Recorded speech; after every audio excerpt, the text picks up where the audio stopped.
Welcome to Three Questions in 3 Minutes, where we sit down with education leaders across the state to discuss the blueprint for Maryland's future.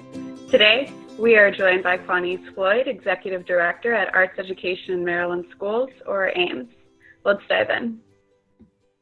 Quanice, please tell us about yourself and the work that AIMS is doing for educational equity.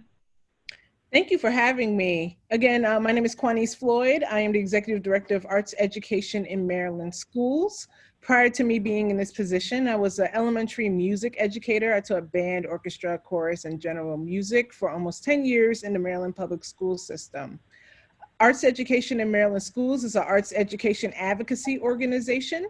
And so we fight for all 900,000 students to have access to high quality arts education around the state. I believe as an arts education activist that I cannot do my job of pushing the arts education agenda forward without my students receiving the basic needs. They need to have food, they need to have shelter, they need to have access to clean water. And so without that, we need to make sure that our students have our basic needs before we push any additional agendas, because it's all about the holistic view of students. Like, we have to serve students not only in the academic sense, but we have to host them in mind, in body, and in spirit. And so with AIMS, we do a lot of work with collaborating with other education advocacy organizations, because we realize how important it is to be able to support the whole child and the whole community, honestly. Thank you. That's fantastic.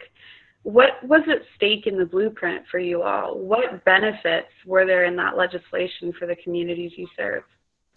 So we need to support students, we need to support families, we need to support teachers. Education is the biggest social program that we have in this country.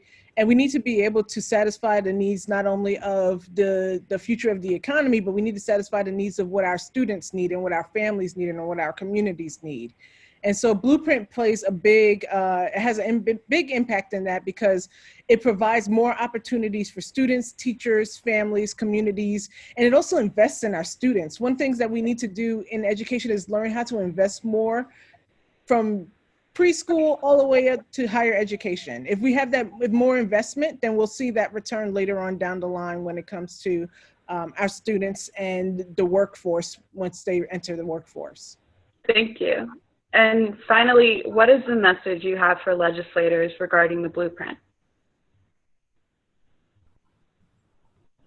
We need to override the blueprint veto. We need to invest in our students, we need to invest in our communities, we need to invest in our families, and we need to invest in our teachers for a better Maryland. Fantastic. Thank you so much for joining us today, Quanice, and thank you for the great work that you and AIMS are doing in the pursuit of educational equity in the state of Maryland. Thank you. All right, we'll be back again soon with another 3 questions in 3 minutes. Until then.